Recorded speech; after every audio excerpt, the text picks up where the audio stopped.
أعوذ بالله من الشيطان الرجيم بسم الله الرحمن الرحيم الحمد لله رب العالمين والصلاة والسلام على سيدنا ونبينا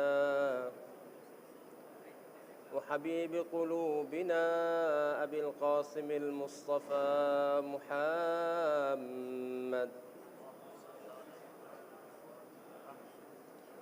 وعلى آله الطيبين الطاهرين لا سيما بقية الله في العالمين روحي وأرواح العالمين لتراب مقدمه الفداء اللهم كن لوليك الحجة ابن الحسن صلواتك عليه وعلى آبائه في هذه الساعة وفي كل ساعة وليا وحافظا وقائدا وناصرا ودليلا وعينا حتى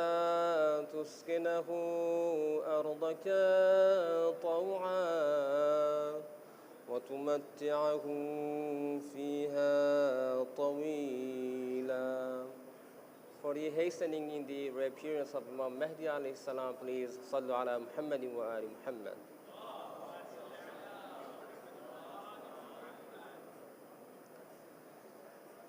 Assalamu alaikum wa rahmatullah. So we have been talking about the benefits of an imprisoned or hidden imam, and this is the third session. So far, we have talked about the divine plan of God for guidance. So how God guides the human beings? What is the plan of God for guiding the human beings? I refer to of Allah subhanahu wa ta'ala to sunnah. So in this world, everything is running based on two sunnah of Allah subhanahu wa ta'ala. In the previous session, I talked about cause and effect, and I explained that without knowing the traditions of God, we cannot understand many even worldly affairs. So we talked about that principle of cause and effect. The second sunnah of Allah subhanahu wa ta'ala that we need to know for everyday life and also to know the divine plan of God for guidance is the fact that God has given us free will. Okay? And this is based on rationality, verses of the Quran, and narrations. So the point is that, of course, in the history of Islam, and not only in the history of Islam, in the history of human beings, there always has been a discussion whether we are free to do our actions or we are forced to do the actions. And the Ahlul Bayt alayhimu salam, they have told us that this is not absolute predestination or jabr, and not absolute tafwid, because Morteza believed that God has given every authority to human beings and everything is left to the will of the people. The Ahlul Bayt alayhimu salam told that no, neither jabr nor tafwid, bal amrun bayn al-amrayn. Anyway, the understanding of the religion of Islam is that as human beings, we are free to do the actions. Of course, there are some limitations, but within those limitations, at the end of the day, we decide about our destiny. We are not forced. Allah says in the Quran, "A'udhu billahi minash shaitanir rajim, inna hadaynahu sabil." We are guiding the human beings. We are showing him or her the way. But imma shakiran wa imma kafura. But whether to follow or not, I, as God, I'm not going forcing any person to be guided. No, it's up to the people. In chapter Kahf, verse 29, وَقُلِ الْحَقُّ مِنْ رَبِّكُمْ, Haqq is shown to you. فَمَنْ شَاءَ فَلْيُؤْمِنْ وَمَنْ شَاءَ فَلْيَكْفُرْ. If now you want to believe, so believe. If you want to be kafir, you can be a disbeliever. So the divine plan of God for guiding human beings is based on this principle of free will. Allah says that لَوْ شَاءَ لَهَدَاكُمْ أَجْمَعِينَ. If Allah wanted, if Allah wished, He could have guided all the people. But the question is that, is this iman, is this faith worthy if God forces all of us to be good human beings? No. So if God wanted to make all the people on the planet Earth to be Muslim, to be Shia, to be virtuous people, Allah could have done so. But then there is no value in such iman, in such righteous actions. We need to have free will, and if then we do righteous actions, we are believers, then it would be worthy. Imam Sadiq alayhi salam says, Allahu a'dalu min an yujbara abdan ala fi'lin thumma yu'adhibuhu.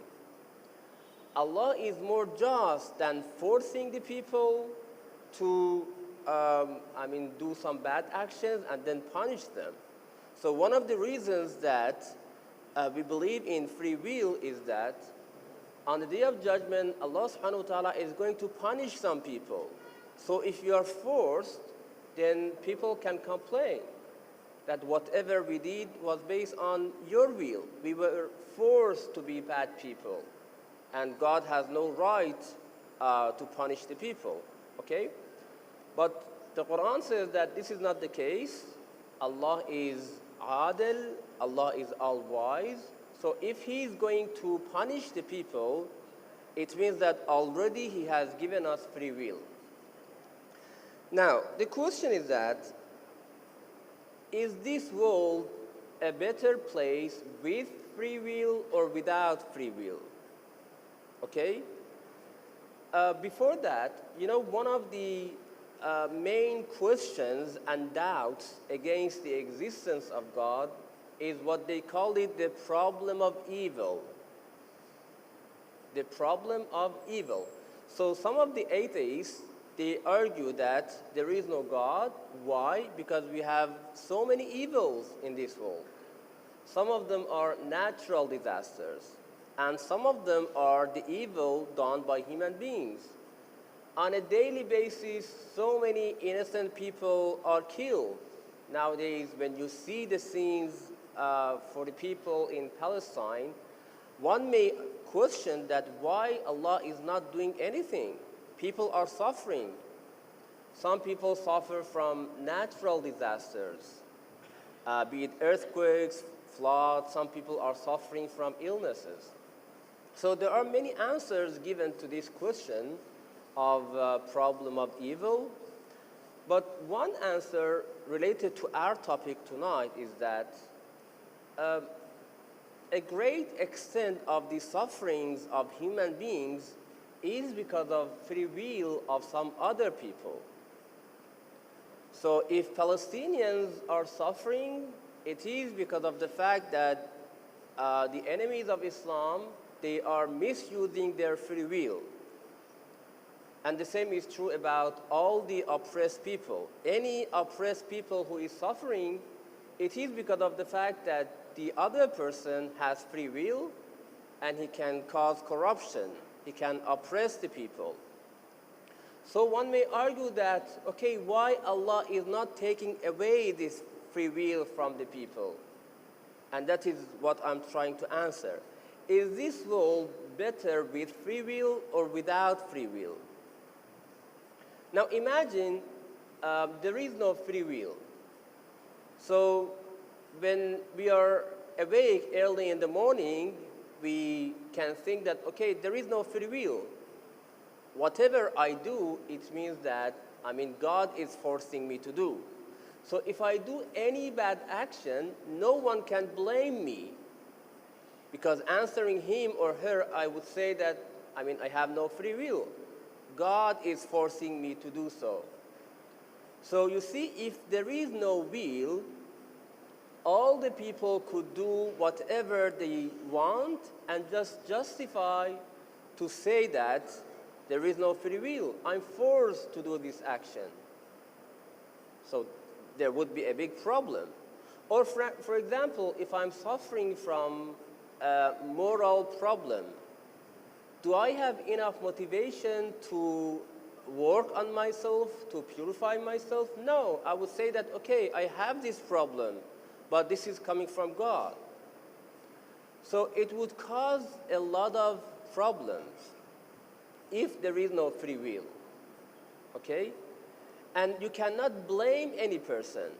So as parents, we have children. If they are doing some bad actions, you cannot blame them. You cannot reprimand them. Because answering you, they would say that we have no free will. Whatever I'm doing is wished by Allah subhanahu wa ta'ala. So the point is that we cannot imagine this world without free will. Otherwise, there would be so many problems. And that is why the enemies of Ahlul Bayt alayhimus salam, for example, Banu Umayyah, they were preaching the idea of predestination or jabr. You know, in the history of Islam, we have different denominations regarding theology. Some groups, they believe in predestination, in jabr. They believe that whatever we do is willed and wished by Allah subhanahu wa ta'ala. And the enemies of Ahlul Bayt, they try to support this idea.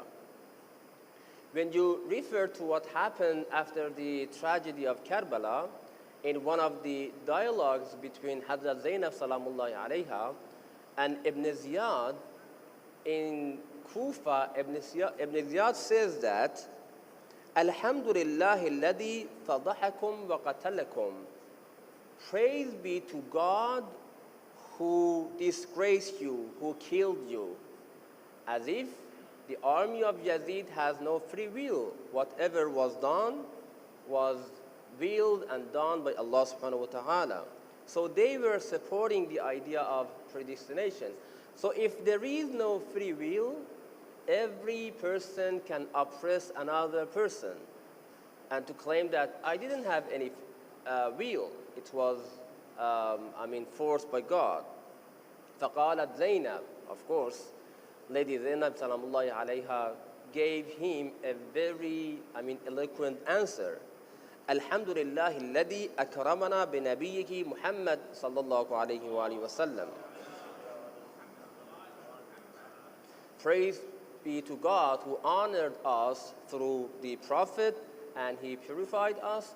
And the conversation continues, and this is the place where Lady Zainab salamullahi alayha says that ma ra'aytu illa jamila. So my point here is that when it comes to our question, for example, why, of course, this is just one part of the answer to this question, that we have Imam Kazim alayhi salam in prison, Imam Mahdi alayhi salam in occultation, and many other imams, they did not have enough opportunity to guide the Muslim community. So one of the answers to this question is that this world is based on free will. Did Allah subhanahu wa ta'ala want to force human beings to believe? No, you cannot see any example in the history. In the history of other prophets also, we see that many prophets were killed. There is some verses in the Quran regarding Banu Israel that كانوا يكفرون بآيات الله ويقتلون النبيين بغير الحق. The children of Israel, they used to kill the prophets. So the same question, were these prophets guiding the people? How? They were killed by the enemies. Let me share one narration. The Holy Prophet says, addressing one of his companions, that Banu Israel, they killed 43 prophets in one day, early in the morning. And then 112 people protested. They were also killed. Imam al-Baqir alayhi salam says, Banu Israel used to kill a prophet, and 2 prophets were waiting to be killed. They were killing 2 prophets, 4 prophets were waiting to be killed. So the same point, why Allah did not prevent the enemies from killing the prophets, from imprisoning the imams, from trying to kill Imam Mahdi alayhi salam, so that Imam Mahdi alayhi salam now is in occultation? One of the answers is based on this tradition of Allah subhanahu wa ta'ala, this sunnah. So the sunnah of Allah subhanahu wa ta'ala is that this world should act based on cause and effect, which I explained in the previous session, and free will. So imagine at the time of our prophet, if God willed, he could kill all the people, all the disbelievers in the city of Mecca. And then all the people would embrace Islam because they see that, okay, if I do not believe in the prophet, then I would be killed by God. But is there any value for such kind of belief? There is no value. We need to follow the prophet based on our free will. So God did not remove the enemies of the prophet. After our prophet, the majority of Muslims, they turned away from Imam Ali alayhi salam. So they deprived themselves based on their own free will from this guidance to receive from Imam Ali alayhi salam. So wasn't God able to, remove and kill all those enemies? It was possible. But the sunnah of God is not to force the people. Faith, righteous actions are of value if we do that based on our free will. So again, I go back to the example that I mentioned the other night. If we are suffering from an illness in this country, and we are told that the best physician of the world is coming to this city, then as soon as he comes to this city, he is imprisoned or he is killed by some people. So can we blame that physician? Can we say that he is not a good physician because still we are suffering? No. The physician is the best physician in the whole world. But some people, with their free will, they imprison that physician. They didn't let him to come to people and cure them. So those people should be blamed. So if Imam Mahdi alayhi salam is in occultation, I mentioned one of the reasons is that people were trying to kill him. So na'udhu billah, can we blame Imam Mahdi alayhi salam that why he is not guiding us directly and we need to wait all these hundreds of years? Can we say that he is not guiding us? He is not a true guide, na'udhu billah? No. Some people, based on their free will, they chose this way. And I think by now we can come to this agreement that this world is a better place with free will. If there is no free will, maybe the majority of us, we are not coming to mosque anymore. Because we can claim that whatever we do is done by God. I have no free will. So the majority of the people may do bad actions, wicked actions, claiming that there is no free will. Tonight we do not have enough time. There is a ceremony, as I was told. So if there is any question, you can come to me after the lecture, and I would be more than happy to answer the question. Inshallah, tomorrow after Asr prayer, we will have the 4th session on this series of lectures. And from tomorrow, I will explain and refer to some examples in the lives of the Imams of the Ahlul Bayt. Some of the activities that they did, but many of us may do not know. And that is why sometimes some of us may say that Imam Sajjad alayhi salam only gave us some du'as. Imam Kazim alayhi salam was only in prison. This is not the case. Inshallah, in the remaining two sessions, for some of the Imams, I will refer to some actions done by them, and we can call them masterpieces done by the Imams of the Ahlul Bayt alayhimus salam, inshallah.